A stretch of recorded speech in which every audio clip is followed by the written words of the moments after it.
Hola, ¿qué tal? Les saluda Miles aquí de San Diego, California, y es un gusto una vez más entrar a sus hogares. Gracias por estar con nosotros. Les pedimos un favor, que comenten, que hagan like y comparten estos videos con sus equipos.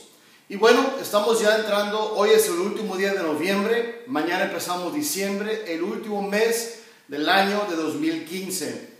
Y yo quería solamente preguntarte, ¿estás satisfecho con lo que has obtenido este año?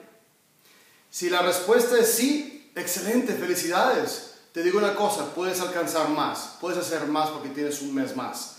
Pero si la respuesta es no, lo que tú puedes hacer es todavía tienes un mes, todavía tienes 31 días que tú puedes lograr lo que tú querías lograr. Si tú tenías el deseo de leer cierta cantidad de libros, lo puedes hacer. Si es y viajar a algún lugar, lo puedes hacer.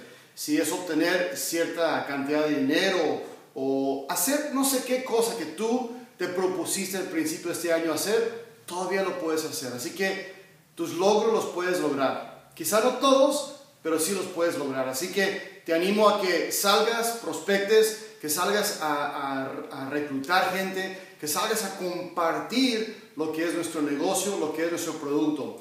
Lo puedes hacer, tienes 31 días más. Así que feliz diciembre, feliz Navidad y nos vemos muy pronto. Gracias.